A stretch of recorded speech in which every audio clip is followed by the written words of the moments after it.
Class 10 chapter number 2 control and coordination. आज हम आप सभी को इस लेक्चर में इस क्लास में पढ़ाने वाले हैं डायग्राम ऑफ रिफ्लेक्स एक्शन। तो ये हम बच्चों को यहाँ पढ़ाने वाले हैं, एक्सप्लेन करने वाले हैं। पिछले लेक्चर्स में हमने सभी बच्चों को पढ़ाया है रिफ्लेक्स एक्शन, हमने पूरा कंप्लीट किया, पूरा एक्सप्लेन किया है पिछले लेक्चर्स में। उसके साथ साथ हमने बच्चों को पढ़ाया है रिफ्लेक्स आर्क। तो रिफ्लेक्स आर्क और रिफ्लेक्स एक्शन जो है ये हमने पिछले लेक्चर्स में पढ़ाया है, बच्चों को पूरा एक्सप्लेन किया है। पहले जाके वो देखना है, उसके बाद इस लेक्चर पे आपको आना है, इस क्लास पे आना है। डायग्राम के जरिए हम बच्चों को एक्सप्लेन करने वाले हैं रिफ्लेक्स एक्शन होता कैसा है। मैंने बच्चों को एग्जांपल दिया है, उसी एग्जांपल के जरिए हम बच्चों को ये समझाने वाले हैं जो रिफ्लेक्स एक्शन है ये कैसा होता है। यहाँ पे व्हाट्सएप नंबर दिए गए हैं, अगर किसी बच्चे को व्हाट्सएप ग्रुप में नंबर दिए गए आप लोग ज्वाइन सकते हैं। सभी बच्चों को कहता हूँ, अगर आप विजिट करना चाहते हो, आप आना चाहते हो, आप ड्रैगर आ सकते हो charm bright care coaching centre में। मैं बच्चों को कहता हूँ एडमिशन ओपन हो चुके हैं। आज पहला दिन था, आज बहुत सारे बच्चे आए थे, हमने उन सभी बच्चों को पढ़ाया है। अगर आपको आना है, नंबर दिए गए, आप लोग कॉल कर सकते हो, आप कल से आ सकते हैं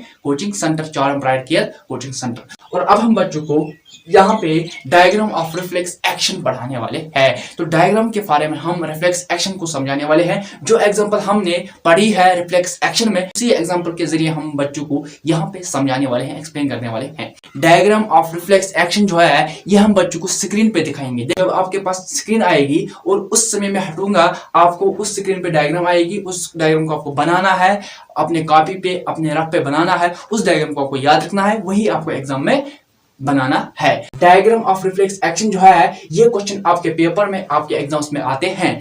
हम आप सभी बच्चों को एक्सप्लेन करने वाले हैं। तो मैं सभी बच्चों को इसे एक्सप्लेन करने वाला हूं, पढ़ाने वाला हूं। रिफ्लेक्स एक्शन ये क्विकली मोमेंट होता है, क्विकली रिस्पांस होता है हमारे बॉडी में।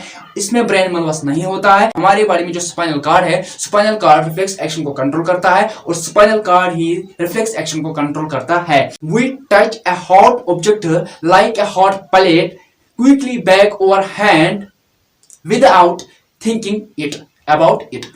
जब भी हमारे बॉडी में रिफ्लेक्स एक्शन प्रोसेस होती है तो उस समय ब्रेन मनवस नहीं होता है। उस समय रिफ्लेक्स एक्शन को कंट्रोल करने वाला कौन है? Spinal card. स्पाइनल कार्ड ही रिफ्लेक्स एक्शन को कंट्रोल करता है।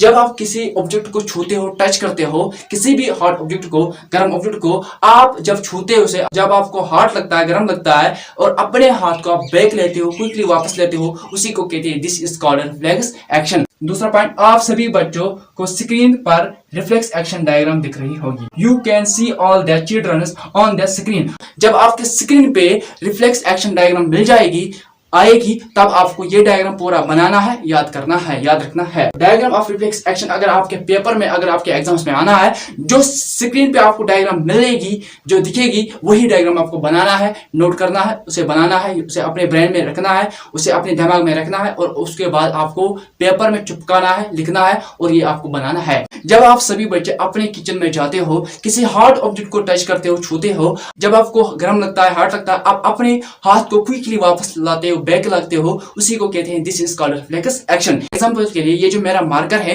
ये मानो एक एग्जांपल के लिए हॉट ऑब्जेक्ट है, गर्म ऑब्जेक्ट है। ये जो मेरा हाथ है, जब ये हाथ बढ़ा किसकी तरफ से? हॉट ऑब्जेक्ट की तरफ से, और इस हाथ ने किसको छुआ? हॉट ऑब्जेक्ट को। क्या लगा? गर्म लगा, हॉट लगा, और मैंने क्विकली अपने हाथ को वापस लिया, बैक लिया, इसी को कहते हैं this is called reflex action. आया समझ में?